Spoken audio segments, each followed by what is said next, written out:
the weatherization in their homes, the things that will actually reduce their electric bills, not because the rates have gone down, but they'll reduce their electric bills because they'll use less electricity in heating and cooking and those kinds of things. And so there are pilot programs written into the bill that allow this to happen. And that's part of the bill. Delegate Sproul. Mr. Chairman, I'm satisfied. Thank you very Thank much, you. sir. Thank you, Delegate Sproul. Appreciate it. Delegate Hugo, I got a bunch of people wanting in here.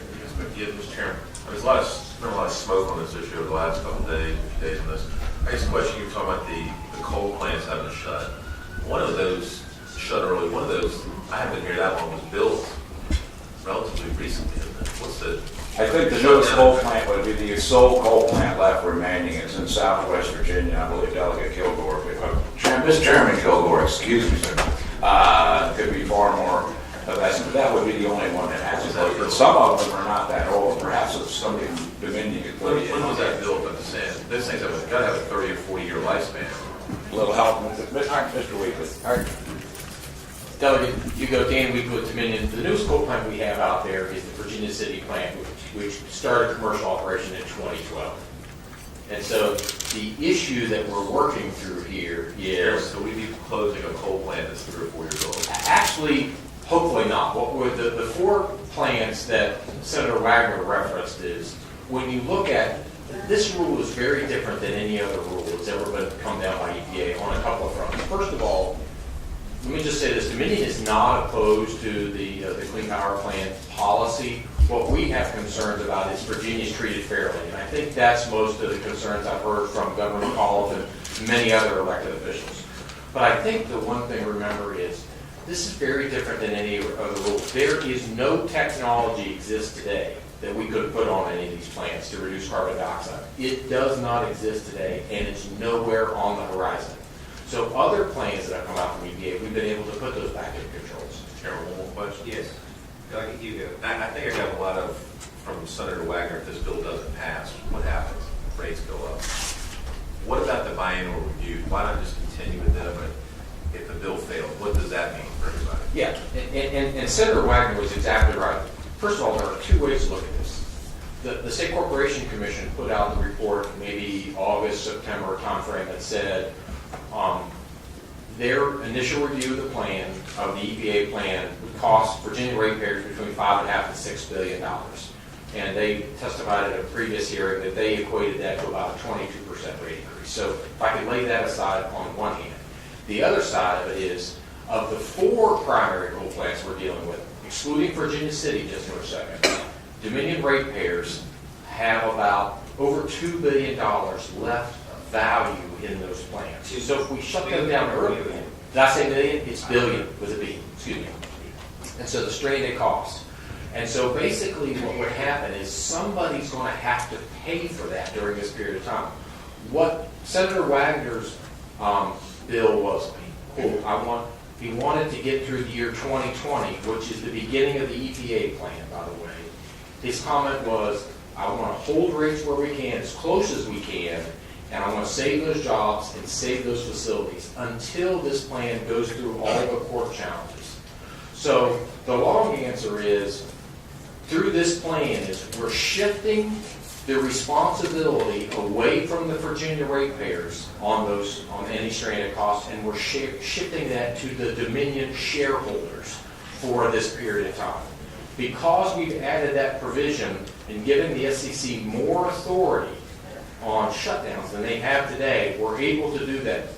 We feel like that's an extra layer of protection for those plants out there. It helps us to deal with what we'll call the stranded cost issue. Thank you. Does he say the SEC will have more authority? The SEC will have, the SEC will have authority in 2 more areas than they have today. First of all, they don't have the authority today when it comes to shutting down facilities. The way the current process works is we make that decision, we as the company, and then we have to go defend to them that that was a prudent decision on the back end of the process.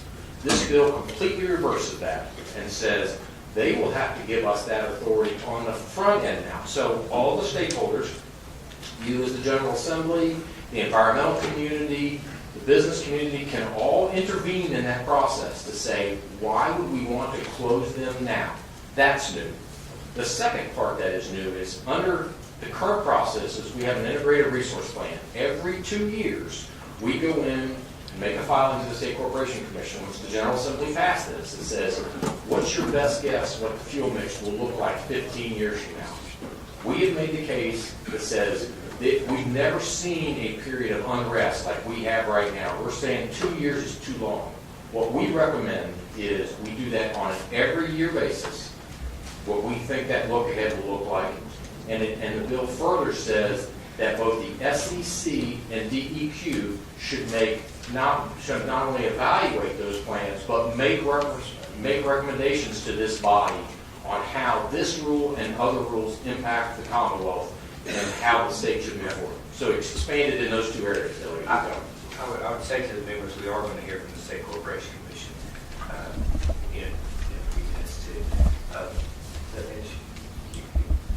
Yes, sir. Delegate Villanueva, I've got a bunch of people here in the queue. Thanks, Mr. Chair.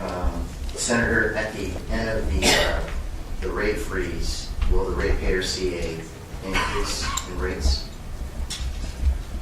Mr. Chairman, Delegate Villanueva, I can't predict what the rates might be when they submit their biennial review, which they will submit at the appropriate time after the rate freeze. I guess a lot is dependent on, by the time we get through the 5-year period, we will know what carbon limits Virginia is going to be required to meet. We will have certainty of that, assuming the courts have ruled by then. And based on that certainty, and as I mentioned earlier, Mr. Chairman, the DEQ and the SEC will be going through the planning processes based on the final rules prior to any court challenges and rendering any court decisions. And so I think at that point in time, the plan will be formulated. We will know what requirements we have to meet. And I think our investor-owned utilities will be able to then come back and say, this is what it's going to take to meet it, and here's our proposed costs, and then the negotiations will continue, and the biennial reviews will continue with the State Corporation Commission to determine what rate structure it is. But I will say this, Mr. Chairman, rates have gone up 2%. That's 2% real money since 2008. I'll ask you any other commodity that's gone up just 2% since 2008. If you pass this bill for the intervening year with the rate decrease, it'll actually be the same you will pay for electricity as you paid in 2008, despite, and this includes all of the things that our investor-owned utilities have done to reduce carbon output to date. And I think we can be proud of what we've done here. We can be proud of our State Corporation Commission and all of those. The fact that we have these competitive rates in a very clean fuel. All right, we're not going to get to all these questions if we keep. I've got Tue.Feb.10. I'm a senator, Mr. Chairman. I know It's you- hard to Yeah, get this what is I'm a doing. question. I'd like to talk when we do, I think. This is a question for the representative from Dominion. Okay. Yes, sir. Sure. All right, so help me understand, Mr. Chairman, help me understand, I get the freezing of the base rate. What is the other part of the rate, and what does that tend to? Yeah, and I think Senator Wagner touched this just a second, Delegate Fossey. The process is this. Base rates equate to about 2/3 of the bill. The remaining portion of the bill are what we call riders. Those are large capital investments like building new power stations, et cetera. And the remaining portion is fuel. So what Senator Wagner and others tried to do in this bill was basically take a step back in time and look and bring together two concepts that have worked very well for Virginia in the past. First of all, we did a timeout back in the early 2000 timeframe. So that's what we're doing with base rates. We're taking a timeout there and freezing that. At the same time, we're keeping the best aspects of the 2007 Act, which is the Building Act. And it's a really good question. So, and this kind of dovetails on Delegate Villanueva's question. The only way that rates could go up or down in the future is via the State Corporation Commission. Nothing changes on that portion of the bill. So if we want to build a new power station and the costs have got to be attributed to the ratepayers, that has to proceed at the SCC. fuel charges, whether they go up or down in the future, stays exactly with the SEC the way that it is today. No change. All right. Thank you. Delegate Marshall? Yes, two questions. I guess first one is for Senator. Does Senate Bill 1349 handle AEP and Dominion exactly the same on all the issues? Mr. Chairman, yes, it does. Okay. Second question.